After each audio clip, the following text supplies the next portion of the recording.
So you know that whole feeling of twitching uncontrollably? Just the angst and the fucking nervousness and the depression just all bottling up inside of me at once. Yeah, I've decided I'm going to make that worse by quitting smoking.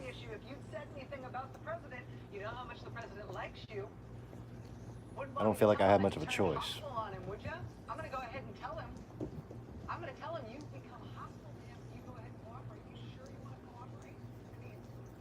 Sorry, I was just watching the Rachel Maddow show.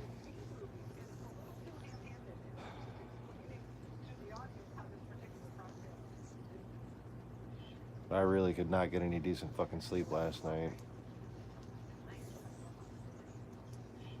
Or this morning.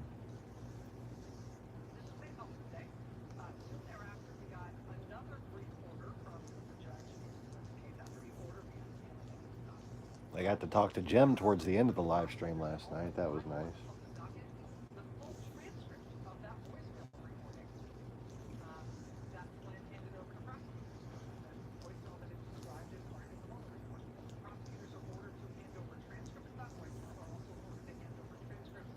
But I'm sitting here literally looking around for cigarette butts to smoke. So I just don't feel like I'm fucking not quite weaned off of it yet.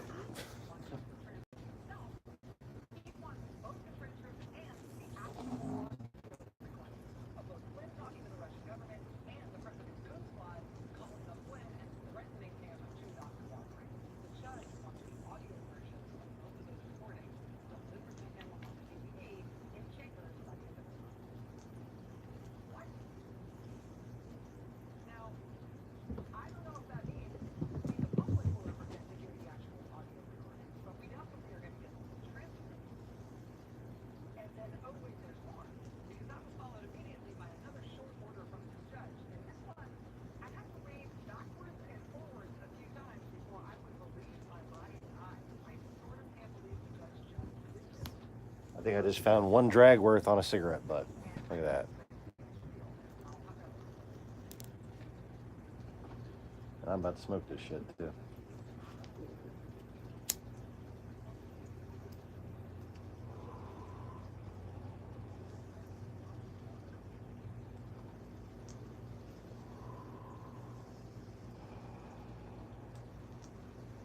If I get 3 out of it. I think I get 3 out of it.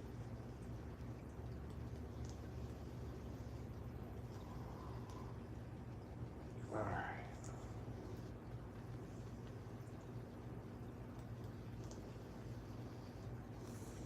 And that will be my dose of nicotine for the day, I hope. I hope I can fucking manage with just that. I had like 2 cigarettes yesterday, or 2.5. No, just 2. I had like 1 and several shorts. 1 and 4 shorts that might have equaled a cigarette.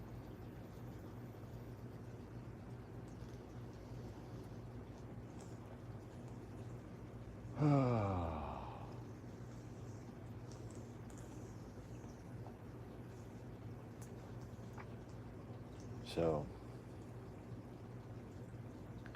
just another morning where I'm fucking killing time and unable to figure out what to do with myself. And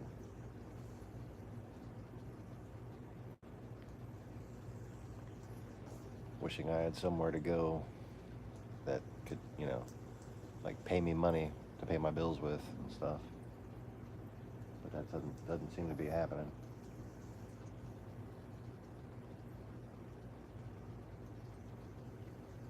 So, here goes another stream of nonsense. That's all the update I have as far as what's going on in my life. There's nothing new going on. I'm still waiting on the owner of that place to get there Saturday.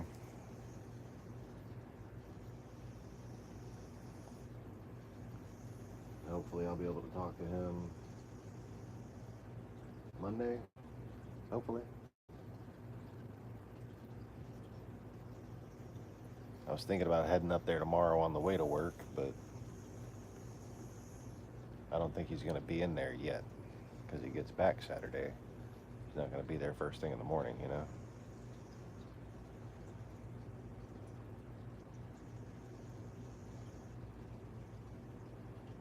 Anyways.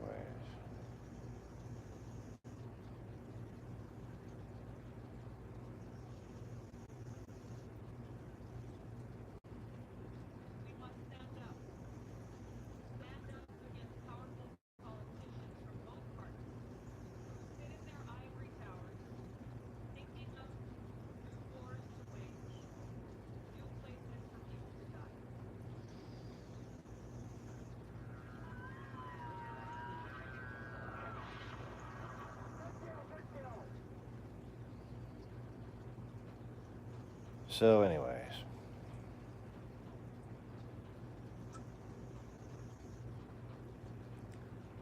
I guess I'm just here streaming for no fucking reason again.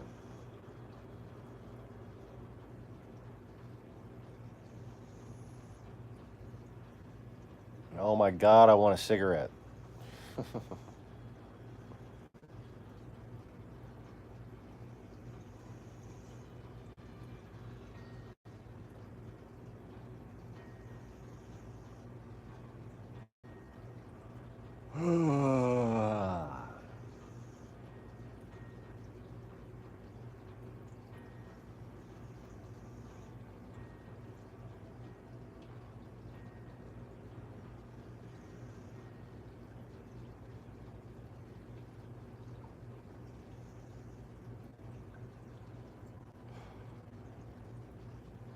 I don't know what the fuck I'm supposed to do with myself, man.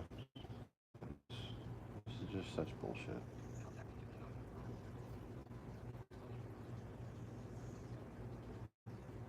It's kind of shocking I haven't fucking just killed myself yet, isn't it?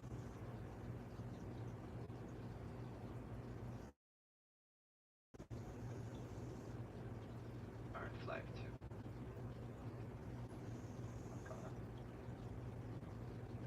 Alright, got them both locked under TWS. Alright, I'll be showing you.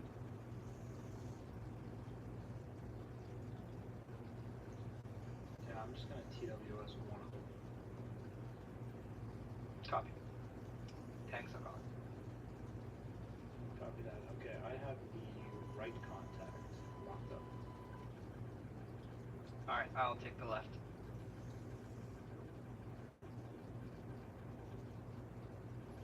.35, closing in. Okay, I got missile launch. So, anyways. Copy. 30, still pushing.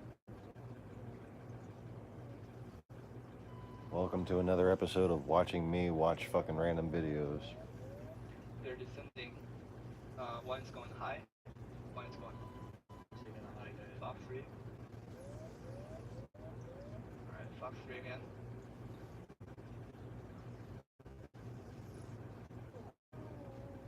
One's on deck. The high guy is lofting missile on me.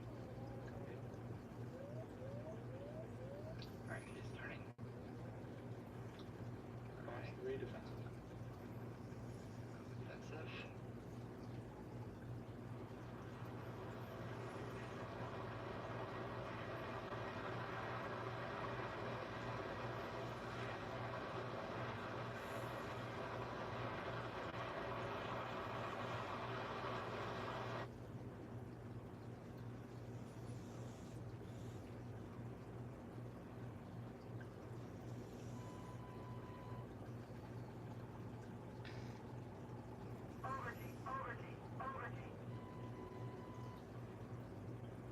Alright, I got you on my left radar. Okay, I got him again at 16 nautical. He's cool, that's Copy. weight. Copy. Anyway. He's heading 275 for 60. Copy.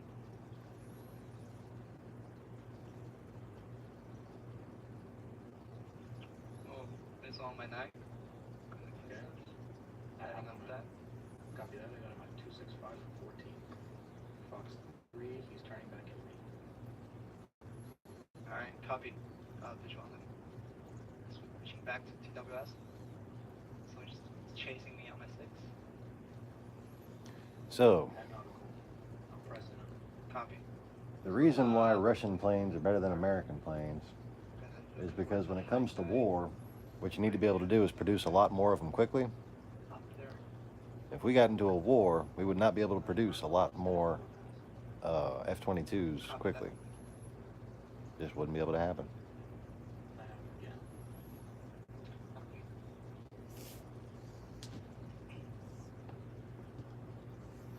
All right, Dingo, come on. Nautical Fox 3. Dingo. Really? Copy. Yeah. He's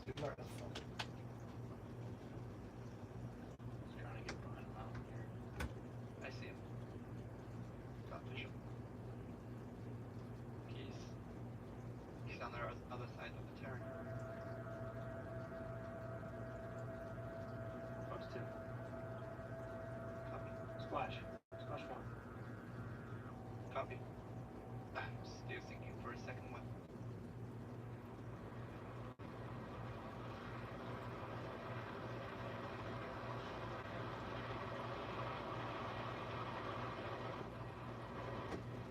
Come on, Dingo, hurry up. Hurry up.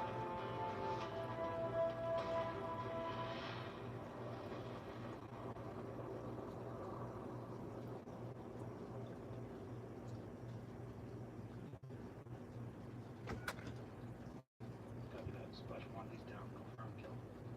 I'm extending. I'm going to climb and see what I can do. Okay. What's our heading? I'm heading 280. Copy. Heading 220.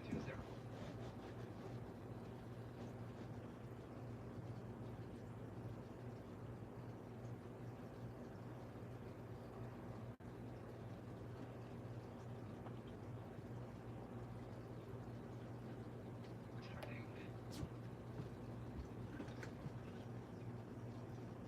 Still have nothing. Okay, I'm turning Go, around. hurry up. Yep. Scanning low. I see nothing.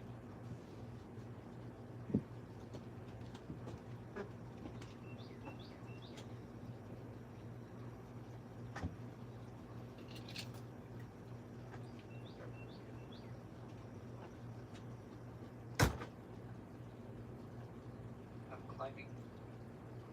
I'm at 17.5.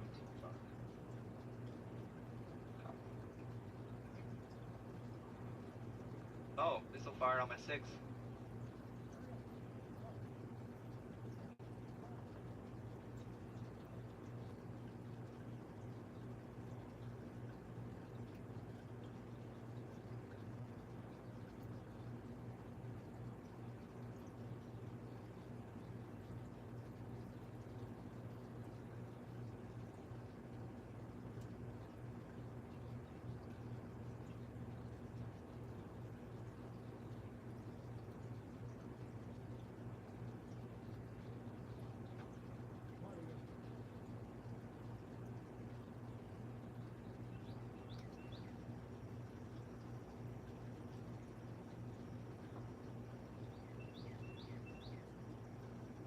Hurry up.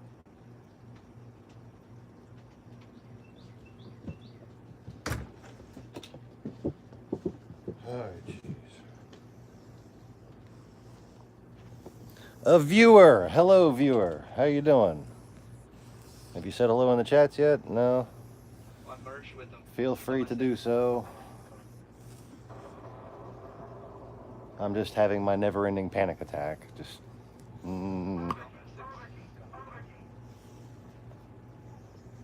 Oh, hit. I'm hit. Still flying. I got Fox 3, 4 nautical.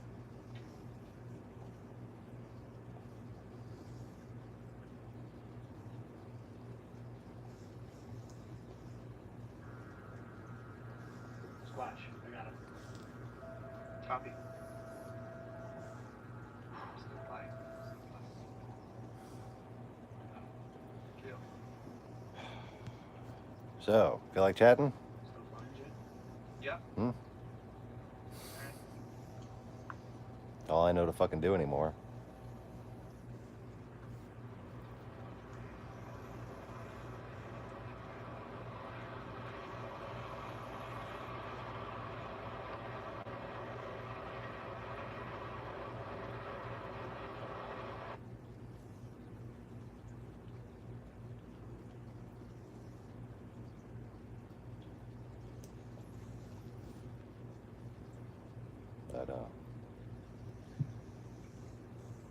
If you're not a troll, please click the like button. I do have at least one active troll who's been fucking harassing me, leaving comments on my videos about shit I don't even know what the fuck he's talking about. What happened to your golden throne and shit? I wasn't aware I had any sort of throne in here. I got a couch.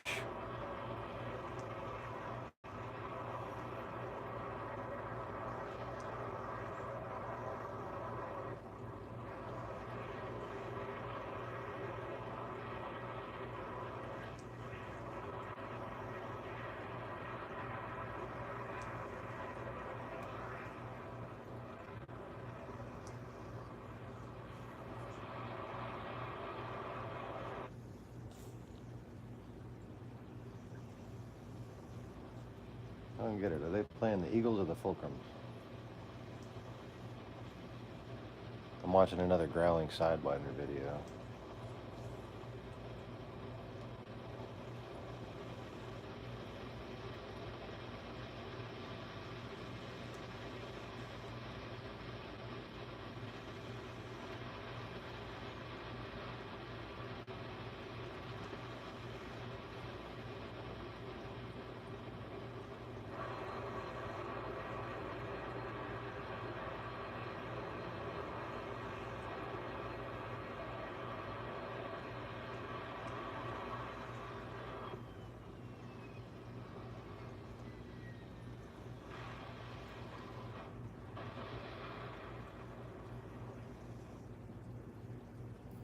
Looked like an F-15 Eagle took a hit from a Fulcrum and still shot it down afterwards. That's pretty impressive.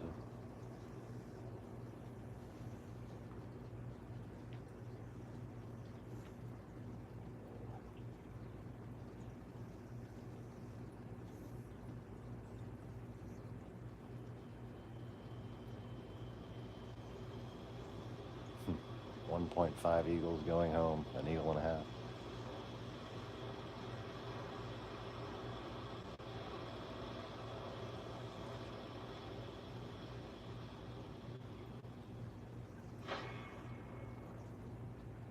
Okay, here we go. So we got us two over here. Just fast forward.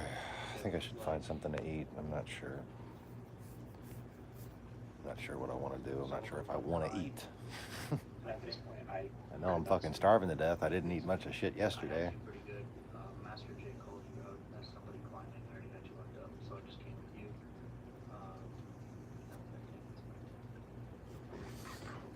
So it looks like Viking gets out his first missile here. It's kind of like ER at about 30 nautical.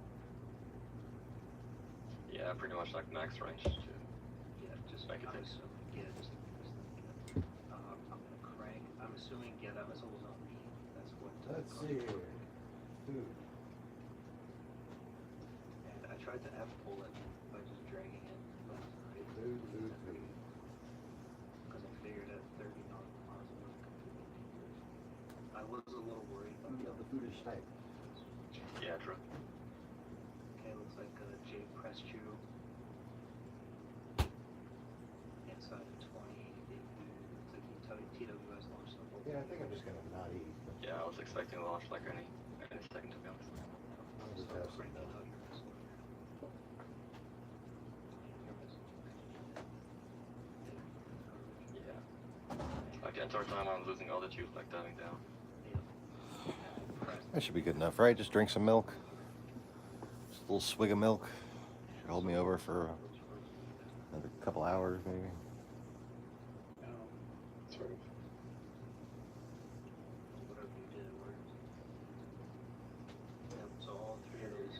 I thought that milk was gonna go bad sooner, so I was drinking it a little too fast. So we had 3 missile launches. It still tastes alright. Oh, sorry, 5. 3 from us, 2 from you guys. All garbage. Still tastes as borderline as the day I bought it. That's a waste of probably around $2 or $3 million right there. I mean, the rush runs are cheaper, so it's all good. Right. Yeah, me and Jay did the least. So it looks like me and Jay recommitted back on you guys. is evil speeder. I don't know what I can. Yeah, my idea here was like to go behind the ridge, make you lose the lock, then make you press me so I could just pop up and get something off behind the ridge.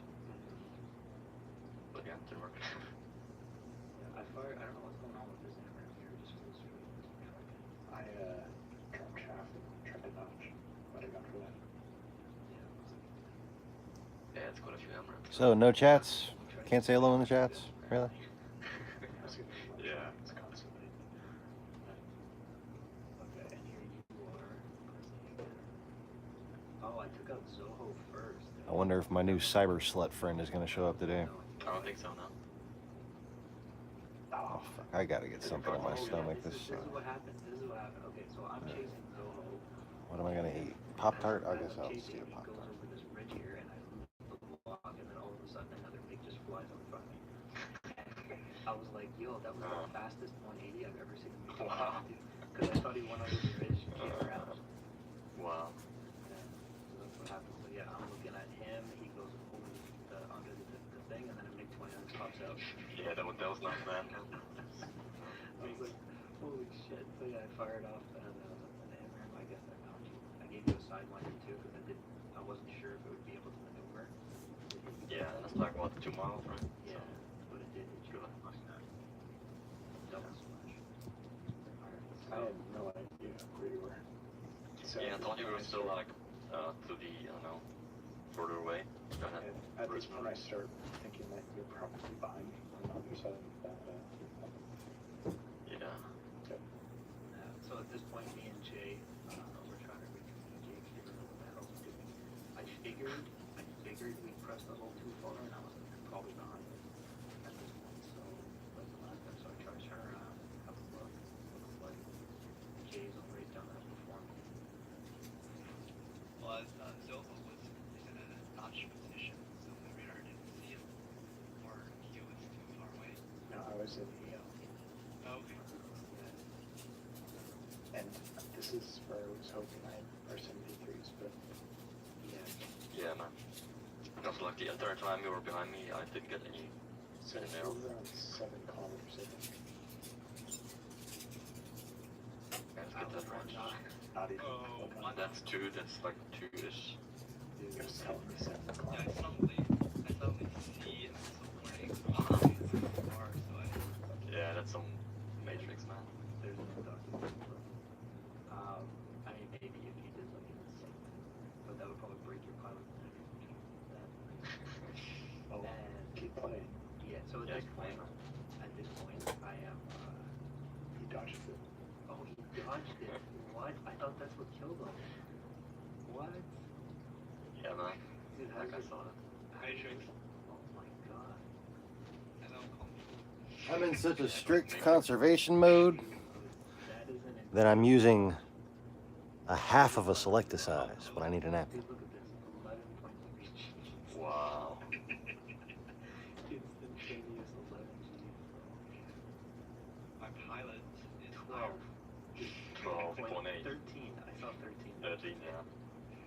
Oh my god, bro. Sees missile, blacks out, survives. Oh my gosh, 2 launches. So yeah, at this point I've Well, seen. the R77 was Optimus. Yeah, that's way too close now. So at this point I've seen the 2 launches. I'm turning around to try to help Jay out. Zoho's nicely on his slate here.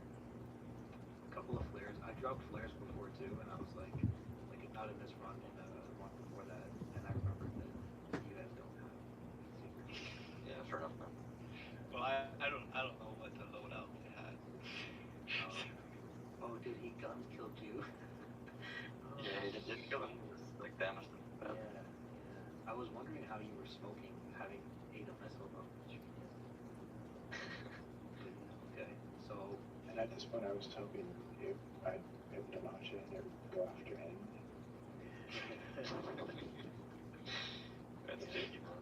yeah, and my radar was kind of being a little glitchy here. It was locking you up, and then it was locking Jay up. Yeah, it's does that. It's the fact that you pulled away from him, though, is what I think made it easy. Yeah, I didn't want to get out in front because he was still. Yeah, I ran out of shot.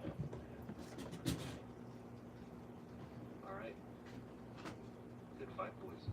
No, 3. Yeah, man, with fights. Do it against the time. All right, now for some more free Pop Tarts. Our boys. Thanks for watching. And my viewer's gone. Yeah, see ya. Bye bye, viewer. Nice seeing you. Whoever you are. Thanks for stopping by.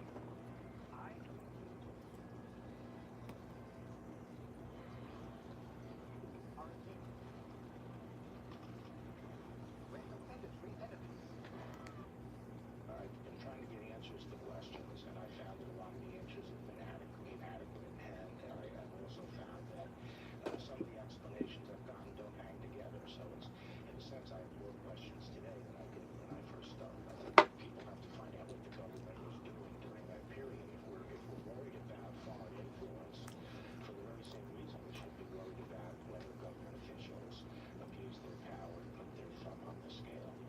And so I'm not saying that happened, but I'm saying that we have to look at that. Wow. That was Attorney General William Barr attempting to justify his increased scrutiny of the FBI's decision in the Russia investigation, comparing Russian interference in 2016 with what America's own Justice Department I mean, this is a continuation, really, of Donald Trump agreeing with Vladimir Putin. I mean, you might as well just slap, an ex-KGB badge on our Attorney General, because he's doing the same thing. It's a moral equivalency between, America's intel community and Russia. It continues. We're long past the point since Attorney General Barr's testimony of wondering where he stands and whether or not he's just there to protect the president. We know that's true, but now going out and doing interviews and questioning the Justice Department, if there are questions to be asked, ask them, but he's aggressively going out and making a case not. for President Trump. Walter, Not to Walter, Walter Isaacson can is you here. believe we can go back to Helsinki? Yeah. Donald Trump says he trusts an ex-KGB agent's assessment more than he trusts the intel chiefs that he appointed, Right. that he put in place. And now we have the Attorney General of the United States comparing the FBI and the Justice Department to Russia.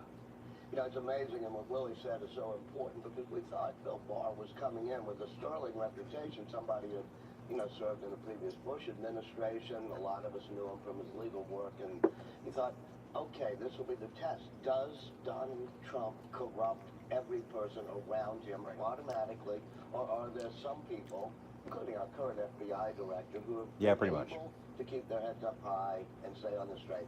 I would have bet you large sums of money Bill Barr would have been somebody playing it straight, doing it good. It's stunning. Go ahead. But not Eugene according, Scott's here? It's got to. but not according to Democratic lawmakers who are on the Senate committee. They warned that Bill Barr would do and say much of what he hasn't done related to the Mueller report and even intelligence. And so this actually isn't a surprise for everyone. This is exactly going according to script.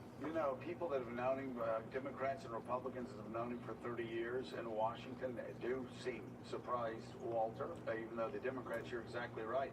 Democrats warned of this, but Walter, it's one thing for a guy that's never studied history, that spent his time running beauty pageants and casinos, to not understand how the intel community works. It's so disgusting, and disgusting is actually too kind of a word for what the Attorney General is doing right now. So disgusting about Barr is, he knows better. He knows about all of the procedural safeguards. He knows about FISA judges. He knows FISA judges are selected by the Chief Justice of the Supreme Court. They are the best, and they are the brightest. They take their jobs seriously, and there are so many procedural safeguards that to compare that to Vladimir Putin saying, you know what, let's undermine American democracy. Let's try to steal their election. Is about as contemptible of a thing as anybody has done or said during this entire Trump administration run. But there's something even deeper, which is that he knows full well that we have these institutions and we have certain norms, and that's the way we survived for 300 years. We say, okay, this is the rules of our road, and, you know, we're going to fight within those rules.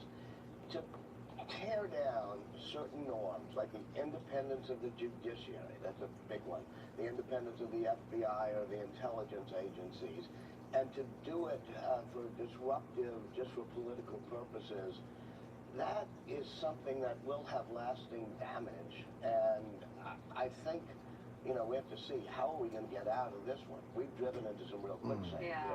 Well, let's take a look at 2020. We also have Susan Page with us, by the way, joining us from Washington. Another national poll shows Joe Biden building a big lead in the Democratic primary. The Fox News poll places Biden at 35%, 18 points ahead of Bernie Sanders, who dropped 6 points from March to 17%, with every other contender in single digits. And the Fox News poll finds Biden is also thriving in a general election matchup among all voters. Biden leads President Trump by 11 points. Let's just stop right there for a second. So Fox News has Donald Trump losing by 11 points to Joe Biden. Yeah. Sanders also has a 5-point lead over Trump, 46 to 41, and it turns out 41% was the most the president could muster. Elizabeth, by the way, Elizabeth Warren, who he mocks all the time, is beating him. Yep, she is. So, Susan Page, this is more of the same in terms of polling what we've seen for Joe Biden. What we are seeing over the last month is Elizabeth Warren creeping up slowly but surely, keeping her head down, doing town halls, doing a lot of events, getting her message out, and rising in the polls. Oh, welcome back, viewer. If you're the same viewer, welcome back. If you're not, just welcome. As we look at Joe Biden continuing with his double-digit leads. You know, she's doing something to I Bernie just had Sanders some and Pop-Tarts chipping for away at his breakfast support among the most progressive lunch. Democrats who are looking for a candidate to back. And that is being helpful to Joe Biden. You know, Joe Biden has two advantages right now that probably won't persist. One is that both Bernie Sanders knows what Now I really don't know what to do. similar kinds of voters are dividing That that was vote. Eventually, one or the far other too may be in simple the of an race, the objective other to may not. accomplish The other there. thing that's happening is you have these multiple candidates, a half dozen other candidates down there in single digits. Eat something, Eventually, yeah. one or two of them is going to break through as the alternative to Joe Biden. Complicated and that shit. will be a challenge for Biden, but at the moment he has the catbird seat when it comes to this. And one of the questions we faced with Biden, I think when he announced, was had he learned the lessons of his two unsuccessful presidential campaigns? And so far, he has. He's run a much more disciplined campaign than he ever ran in the past. You know, Mika, I really, if you pray, whoever you are, if you pray, pray out loud that I get this service advisor job, because I don't know what I'm supposed to do with my life if I don't get that job. There's no other real places around here. Seem like they're hiring anything. Well, nothing that I can do. You know, there's like dental assistants and truck drivers and all kinds of shit that I don't know how to do. Very authentic, and one of the Michael Kinsley definitions of a gaffe is when people mistakenly tell the truth in Washington. Over and over again, people have been hitting this guy for gaffes, and every time he's done it, especially in the past 10 years, you pause for a second and say, yeah, but he's right. Some of the stuff he said is right. Some of it, not so. Listen, he is Not over. so. I see him using discipline on the campaign trail and like holding in and not going for that joke. And that's probably all. Mr. Conway, how you doing, sir? That's all he needs to do. He can hug people. Don't forget to click that like button. He's a great guy. Yeah, just but the jokes are, you know, at this point, there's no time for any. Although you don't want him to lose being the other. Oh, and that makes 2 viewers. Cool. I mean, it happened to Mrs. Clinton. She has no restraint. She couldn't. You lost your job? Oh shit, how'd that happen? Piece of this, Eugene, that we haven't talked about yet this morning. If you look earlier this week at South Carolina, I'm worried I'm gonna fucking lose this little bullshit job that I have. American voters, I mean, he is clearing the field, lapping them twice again. And that, obviously, as we've talked about a lot, is going to be critical if he's going to win the nomination. Absolutely, and I think there's two reasons why that's happening. One, many black voters in South Carolina remember Joe Biden for his association with President Barack Obama, and they long for a time that was not the Trump era where they believed things were better in terms of tone and policy ideas. Damn, man, that sucks. As much as we talk about black voters being such an important part of the Democratic base, and they are, there's this perception that they are more. In a new national poll, Joe Biden beats Trump by 11 points, 49 to 38. Talk about South Carolina. You're talking about more moderate voters, more That's pretty crazy. Socially conservative voters, and even fiscally conservative. And the reality is, Joe Biden is right in line with their worldview on so many issues, more so than some of the more progressive voters. But I was going to say one thing that's been really interesting about Elizabeth Warren. We saw in a focus group earlier this week that it really shouldn't be surprising to see her go up in the polls, because when presented with her ideas, some Trump supporters actually like her ideas. And so when we focus on ideas and not personalities, I think we're going to see Democratic lawmakers, or candidates, should I say, do way better. Oh, damn. MSNBC contributor and author of How the Right Lost Its Control. That's fucked up, man. I want to show you this. Sorry to hear about that. We just had it up. It has Donald Trump losing by 11 points to Joe Biden, and in those numbers, it's a massive gap that Fox News has found here. But you just can't help. I'm going to pray for you right quick, okay? Yesterday, even though that obviously happened after this poll came out of the field. Father, I lift up Mr. Sean Conway. His rallies where he talks about wrapping babies up, and I want you to put your hand on him, Lord. Crazy things that everybody knows is a lie. The extreme statements. And give him rest and assurance that what's happened to him is meant to be. And Father, I ask you to open up a new opportunity for him. There's so much scar tissue. Make this be a blessing in disguise, O Lord. How he gets to 46. In Jesus' name I pray. 48% Amen. Of all of his self-inflicted wounds. Well, what he does, of course, is to make this a binary choice, is to hope that the Democrats put up somebody who is scarier than in fact he is. And this is really Joe Biden's secret. I don't know why I still do end the clip. I end all my prayers with "In Jesus' name I pray." And I think that that's something that's obviously appealing to Democratic In voters. I am's name I pray. Right there is the strongest argument. That's how I for Joe interpret it. Biden. If you do not want another 4 years of Donald Trump, and I actually think that Donald Trump has a chance to win this election given the economy. But if the Democrats really want to win, they're going to be focused on those electability numbers. And right now, Joe Biden, look, it's very, very early. It's a marathon. Does he have the staying power? I have no idea. As a spokesman for all the white guys here on the show, this is going to be a grueling campaign. But again, Donald Trump understands that this is going to be fought out on the basis of these sound bites. He is stoking up the culture war. He is counting on the base turning out in big numbers. And he continues to drive the narrative at this point. So I certainly don't count Donald Trump out. And I think the Democratic voters, there's a kind of sobriety here. The fact that they're going, okay, Joe Biden, may not be the sexiest, may not be the new kid on the block, but he may be the guy that can take out Donald Trump in November. So let me ask you about the Alabama. You're talking about culture wars. Let's talk about the Alabama abortion law, the Bulwark, a publication you know something about. It talked about how this was nothing more than conservative virtue signaling, and that in a million years, Planned Parenthood could not have dreamed up a better fundraising weapon than this Alabama legislation. There's a kind of sobriety here. The fact that they're going, okay, Joe Biden, may not be the sexiest, may not be the new kid on the block, but he may be the guy that can take out Donald Trump in November. So let me ask you about What the hell? Alabama. You're talking about culture wars. Let's talk about the Alabama abortion law. They just showed this part. The publication you know something about. It talked about how this was nothing more than conservative virtue signaling, and that in a million years, Planned Parenthood could not have dreamed up a better fundraising weapon than this Alabama legislation that allows or tells 14-year-old girls, 13-year-old girls, if you were raped by a stranger or by a member of your family, you have to carry the baby to term. No, look, the pro-life movement has been pursuing an incrementalist strategy, and what you're seeing now is the abandonment of that incrementalist strategy. This is the most extreme, the most toxic possible approach to this particular issue. I think it's the weakest case in front of the U.S. Supreme Court. You know, and now pro-lifers have to go around and talk about the least popular, least acceptable part of this message, talking about rape and incest. Well, of course, look, when was the last time we talked about the Republican Party in Alabama? When they gave us Roy Moore. So, what a surprise.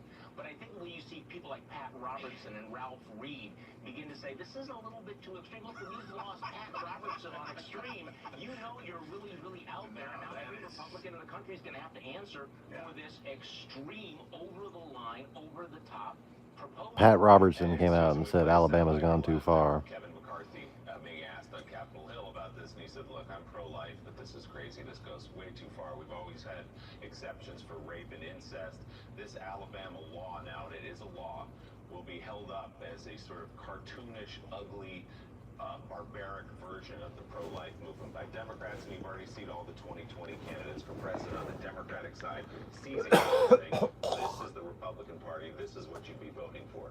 Well, we're back to the culture wars in 2020, aren't we? And the battle is how do you define what you're debating when it comes to abortion. You see Republicans in many states, in 6 or 7 states, talking about infanticide in terms of late-term abortions. And Democrats and abortion rights supporters need to have a more effective response in explaining the reality of the rarity and the circumstances under which women get late-term abortions.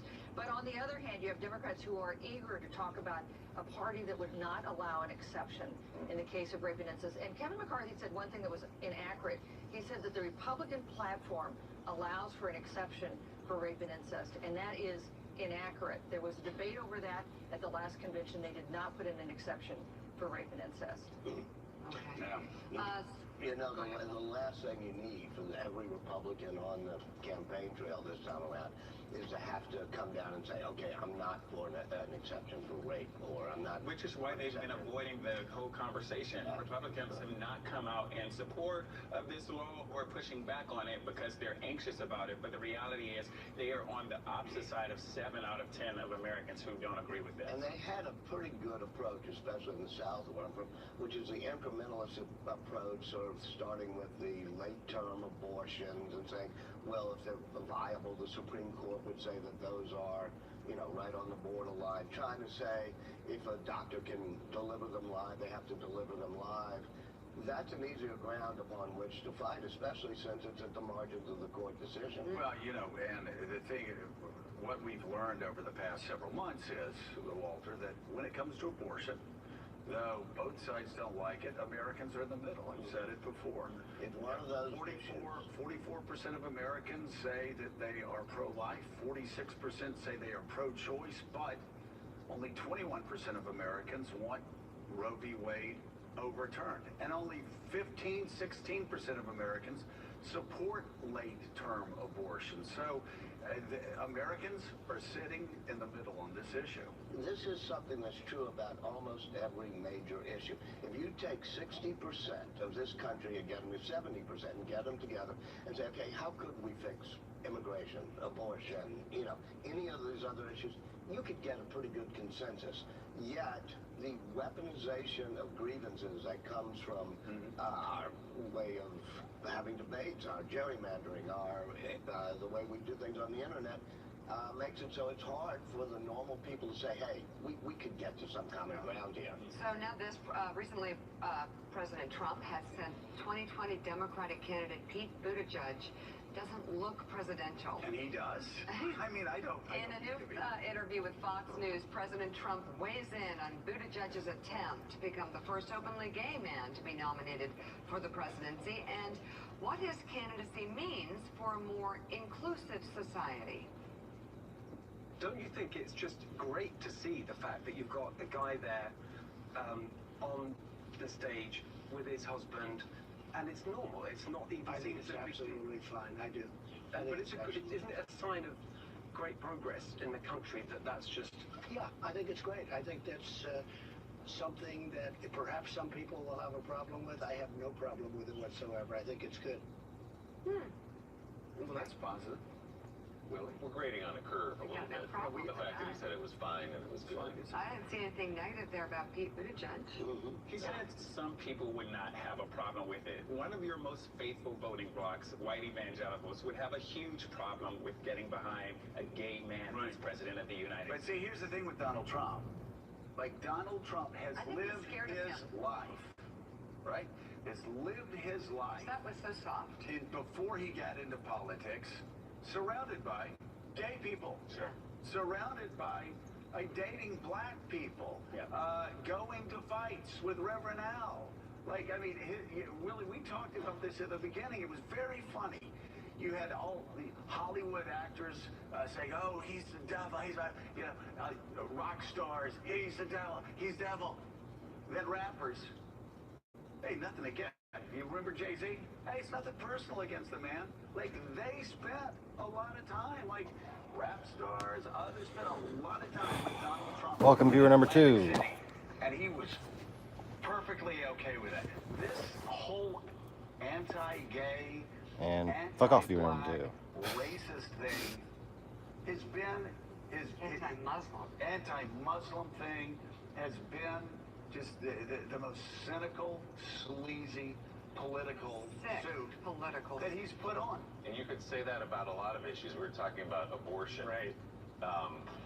You know, he's been pro-choice for most Yes. of his life. By the way, until about I 5 don't years want ago. to talk about how pro-choice Trump is. He held fundraisers in his hotels for Oh, yeah. pro-choice organizations. He told George Stephanopoulos in 2010, "Yeah, I'm pro-choice." There was a famous moment in the 2016 campaign when Chris Matthews puts the question to candidate Donald Trump. He said, "Do you think women who get abortions should be punished?" And you can watch the tape. The wheels gears turning. start to turn. What am I supposed to say here Yeah. to win the evangelicals? What am I supposed to say to win conservatives? And he says, yes. All right. Is that the right answer? So he's gone from being Susan Page, what he told Tim Russert that he was, quote, very pro-choice. So viewer number 2 was just here to see nothing happen. As soon as I came back, they left.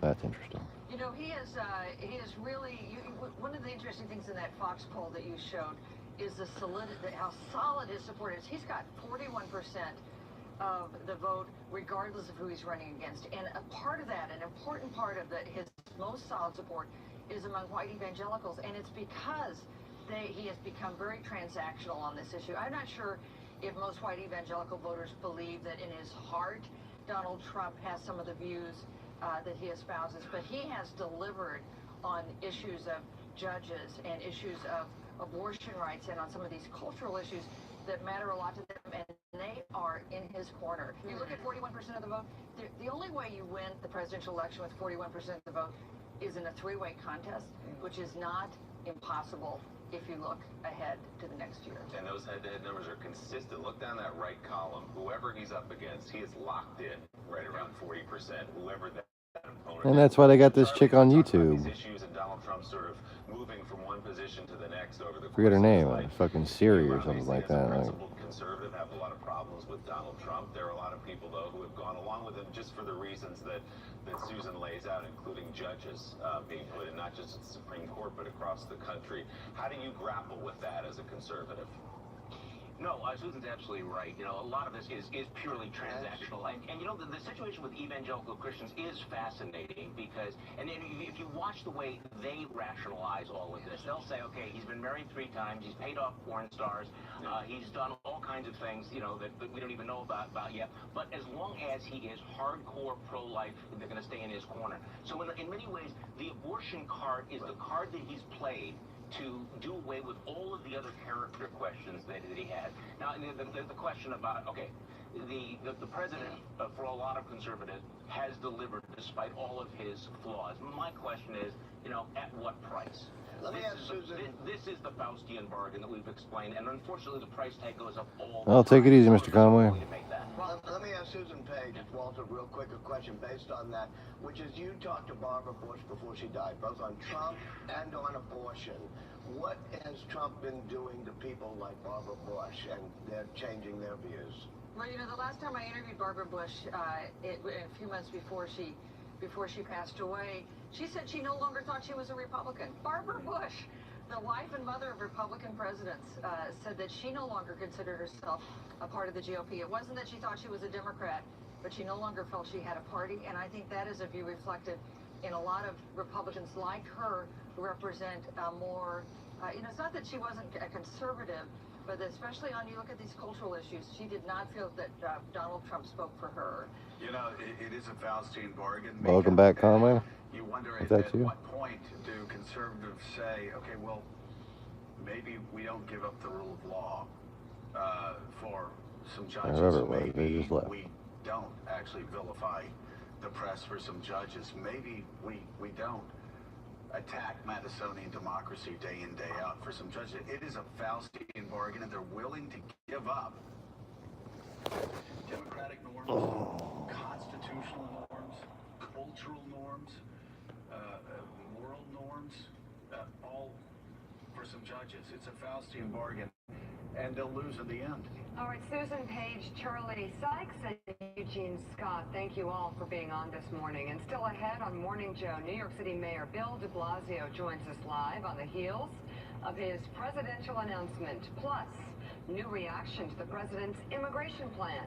Of the 9 House districts along the southern border, only one is represented by a Republican. GOP Congressman Will Hurd of Texas joins us next on Morning Joe. Okay, we're back. It is 28 past the hour, and it's very quiet here in New York City. Swing town there.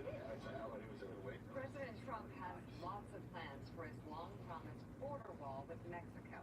According to the Washington Post, the barrier President Trump wants to build will be a steel bollard fence, which he reportedly is fine with, and not actually a concrete wall, as he has long obsessed about. You know, he made fun of Jeb Bush Yeah, he when made Jeb fun of talked about everybody a about fence. that. He said, Jeb wants a fence. I'm going to build It's all a mirage. a wall. And Mexico's going to pay for it. Trump recently, that didn't happen either, told White House aides, Homeland Security officials, and military engineers that the bollards, am I saying it right, or slats, as he prefers to call them, should be painted black so that they absorb the heat in the summer, making the metal, wait for it guys, too hot for climbers to scale. Yeah, but you know what? That's not all, Willie. He wants these black painted bollards to have spikes on them. So it will be as if you're watching Monty Python and Fiery Holy spikes. Grail, and they're trying to mount the walls. Yeah.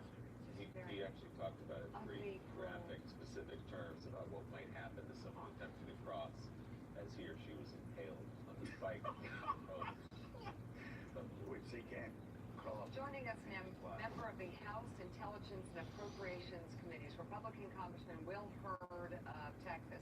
Congressman, President Trump has unveiled a plan to overhaul U.S. immigration by changing the system to a merit-based one rather than a family-based.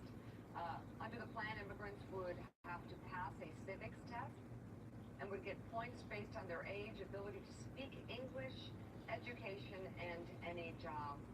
So, Congressman, thanks so much for being with us. We wanted to ask you about black painted bollards or spikes that could impale people. Instead, Jared Kushner has come to the Hill. He's laid out a merit-based system for immigration that focuses more on merit than it does on family ties and economic hardship. I would suspect this would poll very well with most Americans.